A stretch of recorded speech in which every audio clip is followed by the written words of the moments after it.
Hello everyone, welcome back to STS, 사이언스, 테크놀로지, 이코노미, 스트래티지 등을 고민하는 것입니다.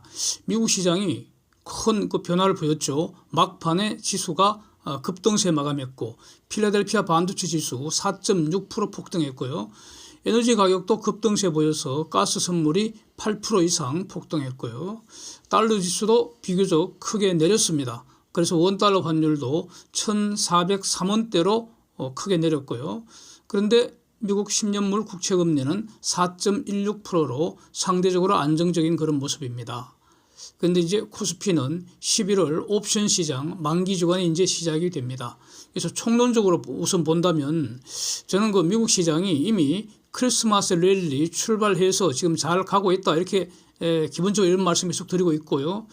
이 견해를 더 강화할 그런 근거를 살펴보겠습니다. 지난주에 한국 정부가 조선업을 화끈하게 지원하는 그 방안을 발표했는데, 그리고 또 동시에 해운업 앞으로 불황 온다면서 위기 대응 펀드라는 것도 만들어서 준비한다 이런 발표했고요. 그래서 이건 이제 살펴보려고 하고, 마지막으로 어저께 필라델피아 반도체 지수 폭등을 했는데 과연 한국의 삼성전자, 하이닉스 지금 매수 시점인지 이거 고민해 보려고 합니다. 에너지 가격 급등은 최근 서너 달 폭락한 것에서 그런 상황인데, 본격적으로 이제 북반구의 겨울 시즌 앞두고 있으니까 기술적 반등한 거 아니냐, 일단 이렇게 정리를 하겠습니다. 가격 상승이 만약에 지속된다면 물가에 상당한 영향을 주겠지만은 그럴 가능성은 현재로서는 저는 낮다고 보는 입장이고요. 현재 이제 가격 밴드는 기존에 예상하는 거기에서 벗어난 게 아니기 때문에 용인 가능한 수준이라고 정리를 하겠습니다. 달러 하락하고 또 원 환율 하락한 거, 이거는 그동안 이렇게 하락할 거라고 계속 말씀드렸기 때문에 당연하게 보이고요. 그래서 달러하고 에너지 가격은 좀 더 관찰한 다음에 별도 영상으로 준비를 해보겠습니다. 그래서 이제 본격적으로 보면은, 강론을 보면은 이번 주에 CPI, 다음 주에 PPI 예상치 발표한 것부터 보겠습니다. 모두 추가로 상승률이 둔화되는 모습입니다. 또 참고로 유럽 CPI도 피크를 형성하는 그런 조짐이 나타났습니다. 그런데 경기 지표는 매우 양호하다는 거 확인되었고요. 또 4분기 GDP 성장 전망치도 지금 3.6%로 상당히 높게 나타났다는 거 이전에 말씀드렸습니다. 그래서 만약에 지금 경기가 망가지는 숫자가 나왔다면은, 그러면 글로벌 주식시장은 와장창 그냥 박살이 났을 것 같습니다. 예. 왜냐하면 그게 바로 스태그플레이션 대공포를 의미하는 거 아니겠습니까? 그래서 이런 식으로 말씀하시는 분들도 많았죠. 그런데 저는 이런 일 없을 거라고 봤고요. 지금도 그렇고요. 그래서 경기 지표는 지금부터 좋게 나오는 것이 좋은 것이다, 이런 입장이라고 지난번부터 이제 말씀드려오고 있습니다. 예? 지난 1월하고로 달라진 것이 있다면 바로 이 점입니다. 그런데 인플레이션이 정점에서 둔화를 지속한다는 이 전망치, 이게 이제 중요한 거기 때문에 이게 이제 시장에 호재로 작용한다는 것이고, 12월 14일 FOMC 금리 인상폭에 대해서 확률 분포가 이제 50 올린다는 것으로 이제 기울고 있다는 겁니다. 보시는 것처럼. 그래서 10월 PCE가 이제 이번 월 말에 발표되지 않습니까? 그러면 결국 12월 FOMC는 50 올린다, 이걸로 굳어질 가능성 높아질 것 같고요. 지금도 그런데 이것이 원래 시장의 기대 수준으로 알고 있고요. 그러면 12월 기준금리 4.5% 된다는 건데, 이게 이번 연초와 비교하면 어마어마한 고금리이지만, 그러나 이게 시장의 추가 악재는 아닐 거라고 봅니다. 이 정도는 이미 시장에 다 반영이 되었다는 거 아니겠습니까? 예? 만약에 12월에도 75bp를 올린다면 또 한 번 충격이 오겠지만은 지금 그런 상황은 아닌 것으로 보인다는 거죠. 여기서 주목해야 할 것이 1월에는 FOMC가 없다는 겁니다. 요즘은 FOMC 열리면 그냥 부들부들 떨리는 그런 상황 아닙니까? 그런데 1월에는 떨 일이 없다는 거 아니겠습니까? 그래서 지금부터 1월까지는 미국 시장 강세장 가능성 높은 것으로 저는 정리가 됩니다.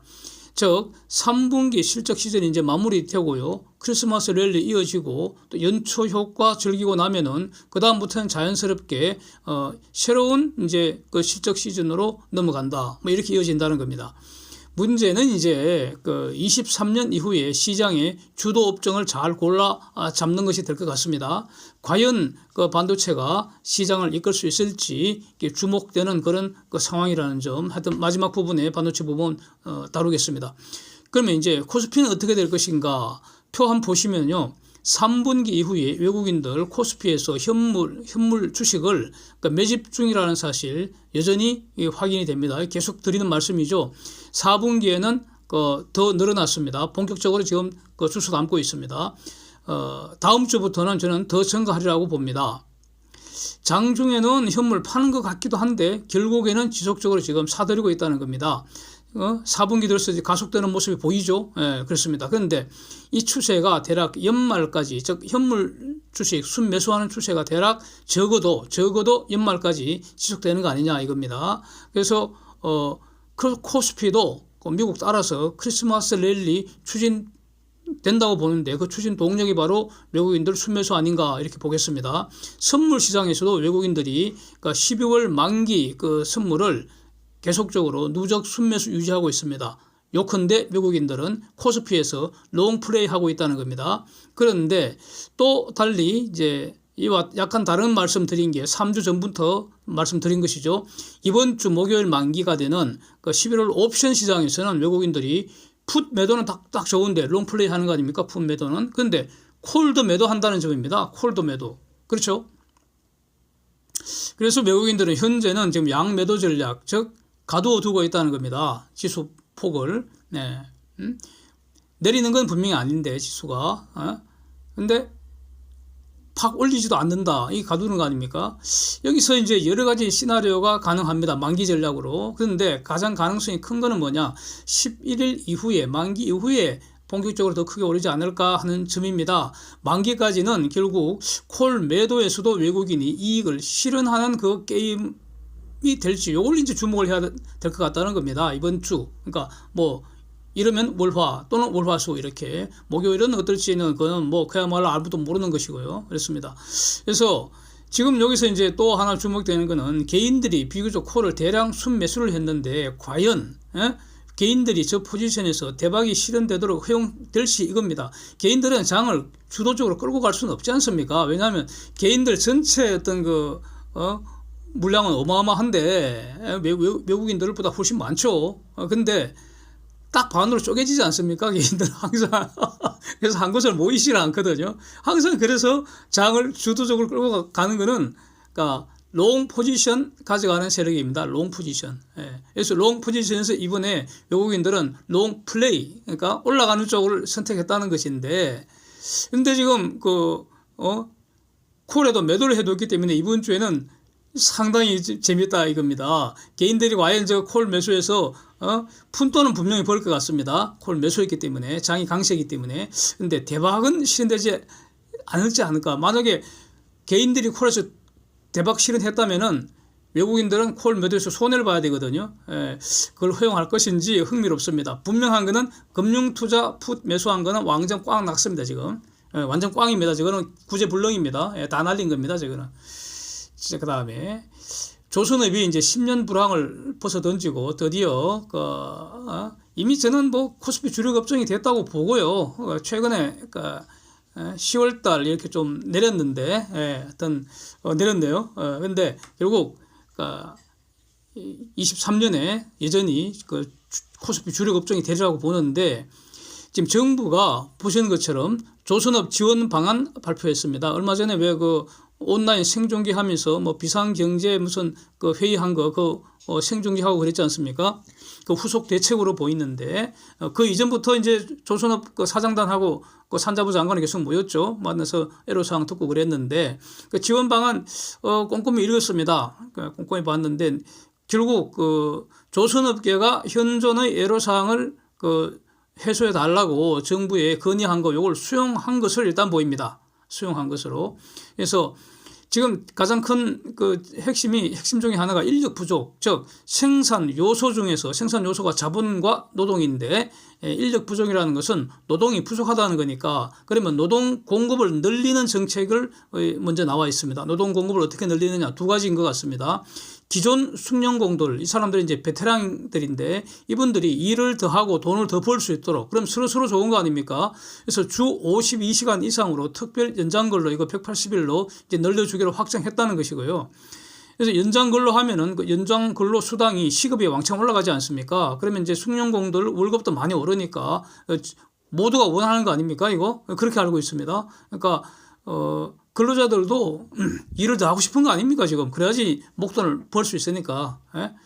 그래서 이렇게 됐다는 것이고 문제는 이제 이 인력이라는 것은 국내에 부족하다는 것은 당장 만들 수가 없잖아요. 지금 애를 낳아도 뭐 한 20년, 30년 걸려야지 되니까 당장 필요한데 국내에 없다는 거니까 수입을 해야죠. 그래서 노동을 해외에서 수입한다는 건데 그 과정에서 조선 업종에 별도 쿼터를 인정해 주겠다 이겁니다. 이게 핵심인 것 같습니다. 그래서 해외 인력이 한국에 들어오긴 들어오는데 그중에서도 조선업에 더 많이 오도록 이렇게 유도하겠다는 것으로 보입니다. 그러면서 채용 지원금도 내년부터는 금년에 3배로 늘려준다. 이게 일단은 그 노동 공급 대책인 것 같고요.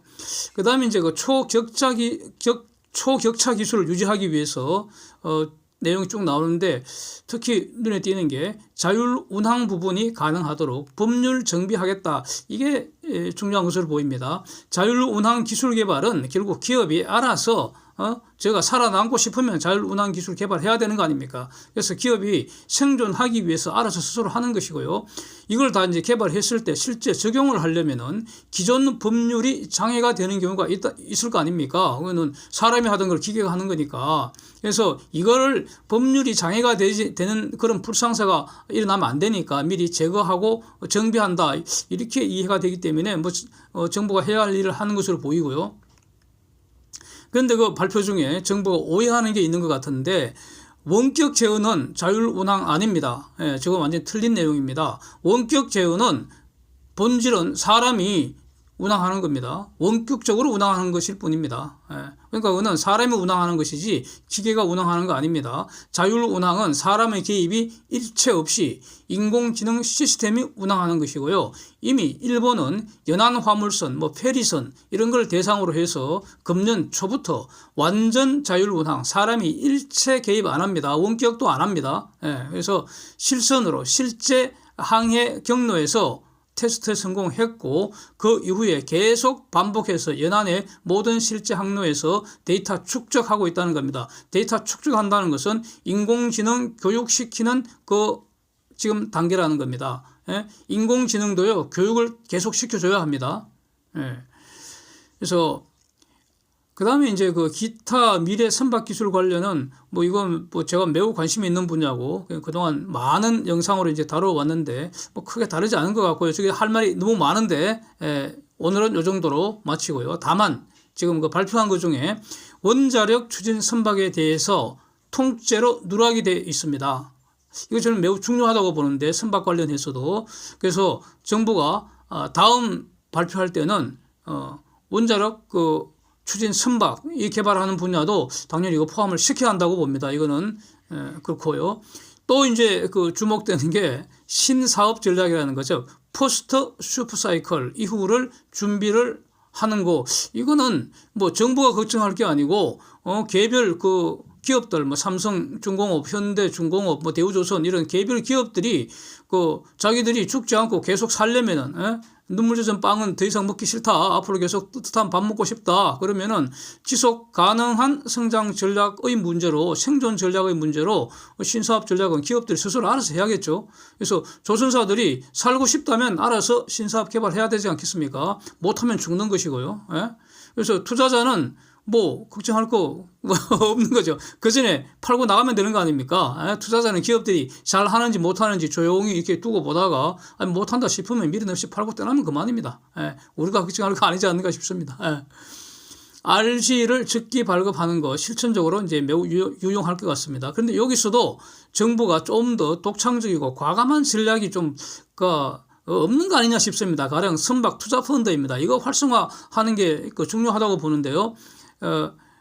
지금 뒤에 바로 이어서 볼 해운 산업하고도 연관되는 것인데, 이 완전 내용이 하나도 없습니다. 그래서 부동산 펀드는 당분간 상당히 어려울 것 같고요. 그러나 시중에 돈은 여전히 넘치고 있는 거 아닙니까? 그래서 이 돈을 미래 선박 산업 이쪽 분야 투자로 이끌 전략이 지금 전혀 안 보인다는 겁니다.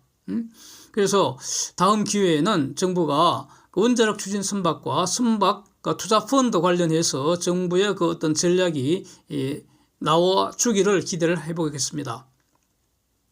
그 다음에 또 매우 재미있는 게 정부가 조선업, 철강업, 동반 성장 이 주제를 제시를 했다는 거 아닙니까? 그 표에 있는 것처럼. 아마도 이거는 조선업 사장단이 산자부 장관하고 얼마 전에 만났지 않습니까? 이 문제로. 그래서 후판값 조정해달라고 이제 부탁을 했다는 거 아닙니까? 그걸 반영한 거 아닌가 이렇게 생각이 됩니다. 포스코가 힘이 너무 세갖고 말이죠. 값을 안 내려준다는 거 아닙니까? 아니 조선사는 그동안 밥도 못 먹고 말이죠. 눈물 젖은 빵 조각으로 허기만 채워서 겨우 이제 목숨만 부지해 와갖고 체력이 너무 약해갖고 조선사가 다 달라붙어도 이제 포스코 하나를 못 당한다는 거 아닙니까? 감당을 못 한다는 거 아닙니까? 그러니까 이제 정부가 이제 힘 좀 써달라고 SOS 친 것 같은데, 그런데 여기 철강산업과 조선산업이 동반 성장하는 것은 매우 간단하고 쉽습니다. 포스코가 탐욕을 버리고 갑질하지 말고 논리적으로 시장 상황 반영해서 후판 가격 절반으로 내리면 됩니다. 예? 즉 작년에 올렸던 거 전부 그대로 돌려놔라 이겁니다. 예? 모든 것이 지금 팬데믹 이전으로 돌아가고 있는데, 예? 출광석도 그렇고요. 저기 포스코가 다른 제품, 강철이나 이런 제품, 이거 전부 다 팬데믹 이전으로 지금 다 돌아갔는데 왜 후판값만 그대로 두겠다는 겁니까? 이게 말이 되는 소리, 말이 안 되는 소리잖아. 예? 그래서 포스코가 탐욕을 버리면 동반 성장 간단하게 쉽게 해결된다는 겁니다. 같은 값이면 포스코 후판을 사용해야죠. 그렇잖아요. 그런데 포스코 후판을 더 비싸게 사면 안 된다는 거 아닙니까? 예? 조선사 경영진이 만약에 더 싼 수입 후판이 있는데도 불구하고 포스코 후판을 더 비싸게 사는 그런 또라이 짓을 한다면 투자자 입장에서는 경영진을 집에 보내드려야죠. 그거는 갈아치워야 합니다. 그거. 예? 그래서 한국 조선사들이 포스코 후판 안 사버리면은 포스코는 어디다 팔 겁니까 그거? 예? 장사 안 할 겁니까? 그래서 이렇게 서로 싸우는 게 싫으면 그러면 정부가 알아서 포스코를 빨리 설득 해라 이런 취지입니다. 조선사 입장에서는 호재입니다. 예.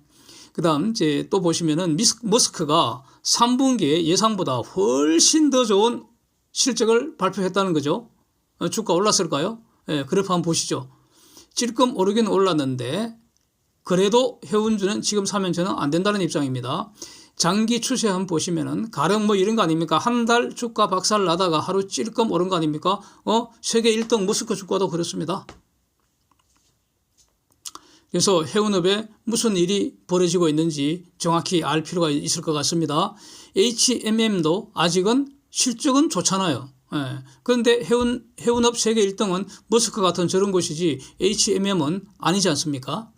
그래서 금년 1월에 해운업 잔치 끝났다. 해운주 팔아치우라고 말씀드렸고요. 얼마 전에 해운업 잔치 언제 다시 시작할지 모르겠다. 이렇게 말씀드렸지 않습니까? 이런 의견을 유지할 이유를 머스크 CEO가 지금 말하고 있습니다. 머스크 CEO의 말을 들어보시죠. 지금까지 실적이 좋았던 것은 해운업 운임이 좋았기 때문인데 이제 좋은 시절 끝났다고 이제서야 말하네요. 4분기부터는 먹구름이 잔뜩 몰려오고 있다 이렇게 말하고 있습니다. Dark clouds on the horizon. 예? 폭풍우가 지금 몰려오고 있다 이런 뜻입니다. 상하이 컨테이너 운임지수 1월 7일 날 5,109가 고점인데 11월 4일 지난주 금요일 날 5,579. 와, 드디어 1,500대로 빠꾸했습니다. 예, 빠꾸했습니다. 예, 빠꾸는 일본 말이죠. 고점에서 70% 폭락한 겁니다. 23년 이후에는 즉 내년부터는 주구장창 해운업 실적 우하향을 전망하는 것이 합리적입니다. 결국 운임지수는 팬데믹 이전 수준 대략 1300m로 돌아가지 않을까 싶습니다. 이것은 글로벌 경제에는 대호재입니다. 이거. 글로벌 기업들 물류 비용이 하락한다는 희소식입니다. 인플레이션 잡는 데도 도움이 되지 않겠습니까? 그런데 해운업 특히 컨테이너 중심 기업들은 지옥 행군 시즌이 돌아왔다 이겁니다. 예, 탄소 전쟁으로 친환경 선박 투자는 계속 해야 하기 때문에 비용은 더 늘어나는데 수입은 자꾸 쪼그라든다는 겁니다. 이거. 예? 그러니까 지옥 행군 아닙니까? 그런데 윤석열 정부가 이 분야도 지금 제대로 일을 하는 것 같습니다. 아주 이거 기특합니다. 해운업 위기 상황 온다는 거 분명한데 정부가 지난주에 선제적 대책을 발표한 거 아닌가 싶습니다. 이거 상당히 기특한 것 같습니다. 이거는 다가오는 그 해운업 위기에 대응하기 위해서 3조 원 규모 해운업 위기 대응 펀드 조성한다는 겁니다. 해양진흥공사가 대략 한 50척 정도 선박 확보해서 그렇죠? 이거 군침 넘어가죠? 이거 조선사에 발주해야 한다는 겁니다. 이거. 예. 그래서 국적 선사에다가 용선을 해주겠다는 것인데 이것은 국적 선사들의 친환경 선박 투자 비용을 줄여주는 그런 효과는 있을 것 같습니다. 그래서 지옥 행군 도중에 생수 한 병이라도 건네주는 그런 효과가 있지 않을까 싶습니다. 가령 뭐 이런 겁니다. 가령 등산 동호회 중에서 J3 클럽이라고 있습니다. 아시는 분 다 아실 겁니다. 예. J는 그 지리산 두 문자이고 3은 시험이 3개 있다는 겁니다. 시험 과목이 3개. 제일 쉬운 시험 과목 1번. 지리산 준흥선 당일 왕복 종주 통과해야 되고요. 두 번째 시험 지리산 화대종주 통과하고요. 세 번째 시험 지리산 태극종주 통과하면은 이 세 가지 시험을 모두 합격해야 정회원 자격이 있는 곳이 J3입니다. 그래서 제가 알기로는 국내 최고수들만 모인 등산 클럽인데 와, 정말 대단한 선수들 많습니다. 여기는 무박, 그러니까 잠 안 자고 밤에도 이제 산 타고 낮에는 당연히 산 타고요. 그래서 무박 100km 산행 그냥 보통 다닙니다. 예, 그런데 이제 핵심이 배낭이 가벼워야 합니다. 예, 도시락 무거우면 안 된다는 겁니다. 제가 여러 번 말씀드렸죠. 배터리 말할 때 도시락 무거우면 절대 안 됩니다. 그래서 밥도 안 갖고 다닌다는 겁니다. 밥도 배낭이 가벼워야 되기 때문에. 그럼 어떻게 하느냐? 안 먹고는 죽죠. 어떻게 하느냐. 산행 지원팀이 따로 있습니다. 그래서 중간중간에 그 산행 지원팀이 밥도 해주고요. 간식도 챙겨주고요. 제일 중요한 거, 제일 무거운 게 물인데 물도 나누어 준다는 겁니다. 그래서 그 J3 그 산행 지원팀 그 분들에게 이게 다 돌아가면서 하는데요. 눈물겹게 고맙다. 고마운 마음을 지금 다시 전하겠습니다. 해양진흥공사 50척 선박 확보가 바로 이런 거 아닌가 싶습니다. 그렇게 보인다는 겁니다. 선복량을 현재 105만 TEU에서 130만 TEU로 늘린다는 건데 이거 조선사에게 대형 호재 아닙니까? 저 배를 중공 조선사에다가 발주하지는 않을 거 아닙니까? 그래서 해운사가 그동안 벌어놓은 돈과 정부의 해운위기 대응 펀드로 조성한 돈은 저거 순서대로 이제 조선사 통장으로 볏값으로 이체될 거다 뭐 이런 거 아닙니까? 하여튼 저 펀드 그 구상 과정에서 민간의 선박 투자 펀드 활성화하는 방안도 같이 고민을 해 주시기를 부탁을 하겠습니다. 또 이제 그 재미있는 것이 한국형 컨테이너 운임지수 KCCI 개발한다는 겁니다. 이건 뭐 잘하는 것 같습니다. 그래서 상하이 운임지수 SCFI를 대체할 수 있기를 바라겠습니다. 해운업도 사실 매우 중요한 국가의 핵심 전략산업입니다. 특히 한국은 무역 대국이기 때문에 그래서 해운업도 해운업 분야에서도 머스크를 제낄 수 있어야 하고요. 제끼기를 바라겠습니다. 삼성전자가 일본 전자기업 모조리 제껴버렸고 독일 반도체 기업 다 제껴버린 것처럼 머스크도 한국이 제꼈으면 좋겠습니다. 그래서 그 선봉장을 HMM이 할 수 있다면 또 해주기를 바라겠습니다. 그래서 한국이 머스크를 제낀다는 거는 이거 엄청난 사건 아닙니까? 가령 한 200년, 300년 전 이렇게 뒤처졌던 산업을 일거에 딱 따라잡고 글로벌 선두로 나간다는 건 엄청난 역사적 사건입니다. 하여튼 그런 희망을 갖고 두고 보겠습니다. 그래서 지금부터 만약 한국이 더 잘한다면 한국이 엄청난 잠재력을 가지고 있습니다. 왜냐하면 여전히 그 모든 제조업 분야 글로벌 경쟁력을 갖고 있기 때문입니다. 그걸 바탕으로 하는 것이죠. 그래서 일단 중공은 말이죠. 미국이 지금 해체한다는 거 아닙니까? 그러니까 일단 앞으로 중공은 열외로 해체해버리고요. 저건 끼워주지 말고요. 미국은 넘사벽이니까 도저히 뭐 비교 대상이 아닌 것이고요. 그러면 남는 국가가 뭐 있습니까? 일본, 독일, 프랑스, 영국 이 정도 아닙니까? 예? 러시아는 좀 뭐 시베리아 변방 그 시골로 추락할 테니까 앞으로는 이제 러시아는 명함도 못 내밀 테고요. 그러면은 일본, 독일, 프랑스, 영국 이런 데하고 대등하게 경쟁할 수 있는 그런 잠재력을 가진 국가 한국밖에 없는 것 같습니다. 제조업, 확실한 제조업 기반으로 해서 무역, 금융 강국이 될 가능성이 있다는 겁니다. 그러니까 앞으로 잘하면 이렇게 된다는 거죠. 그래서 무역 대국이 정말로 가능하려면 어떻게 될 것인가. 그 전에 해운 대국이 돼야 되지 않습니까? 그래서 머스크를 제껴야 한다는 것이고, 그러려면 일단 배를 많이 가지고 있어야 되지 않습니까? 배. 예? 지구의 75% 바다잖아, 바다. 배가 있어야 되지 않습니까? 일단 선복량이 뒷받침돼야 되는 거 아닙니까? 그래서 선박투자펀드 활성화되고, 그래서 컨테이너선은 물론이고 각종 특수 화물선, 가령 뭐 탱커선, 원유 운반하는 거 이런 거 탱커선, 아니면 뭐 CO2건, 액화 CO2건, 액화 암모니아건, 액화 메탄올이건 이거 운반하는 게 탱커선 아닙니까? 그다음에 LNGC 이거 LNGC 지금 우리가 LNGC 해운사 LNGC 전문의 해운사를 많이 갖고 있다면 지금 완전 그냥 사상 최고치 갱신하고 있지 않겠습니까? 그 주식. 근데 그거 지금 다 날리고 있잖아요. 우리가 LNGC를 세계에서 다 만들어주고 있는데 그걸로 돈 버는 데는 LNGC 선사들 아닙니까?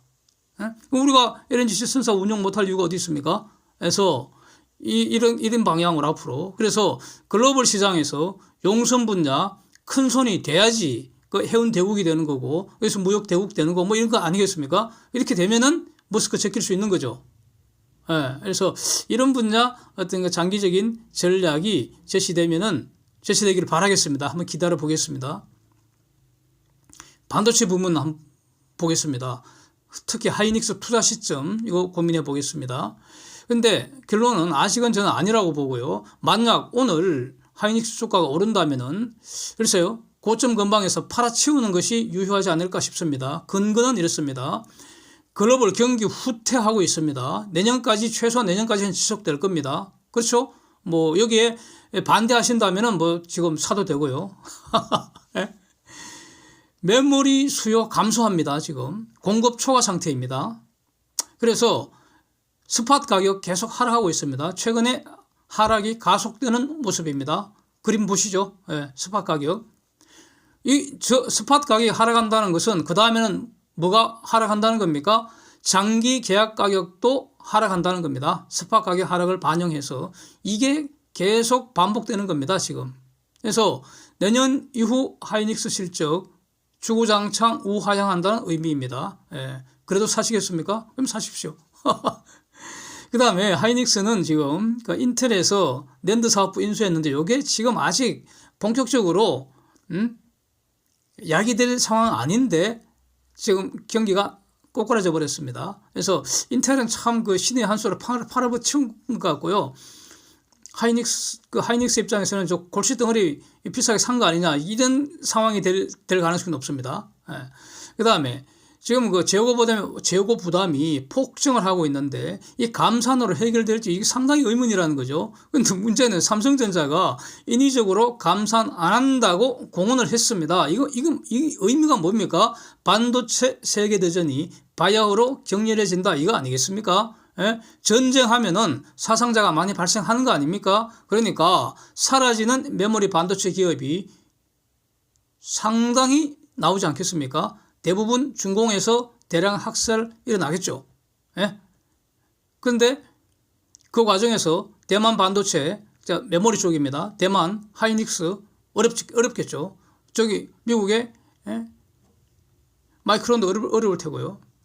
당연히 삼성전자도 어렵겠죠. 그런데 삼성전자는 원가 경쟁력이 워낙 뛰어나서 압도적으로 뛰어나기 때문에 그래도 적자 보기는 힘들 것 같아요. 나머지는 대부분 다 적자 볼 가능성이 높다는 거죠. 그래서 버티지 못하면 약한 순서대로 죽어나가는 거 아닙니까? 그거 확인이 돼야 되지 않겠습니까? 그래서 죽을 놈 다 죽고 중공을 대체할 공급망이 다시 구축되어서 돌아가는 게 확인이 되고, 그다음에 또 중요한 거, 메모리 수요가 늘어나야 되는데, 메모리 수요가 늘어난다는 것은 노트북이나 휴대폰이나 클라우드 이런 것처럼 새로운 대규모 반도체 수요 산업이 하나 등장을 해줘야 되지 않을까 싶습니다.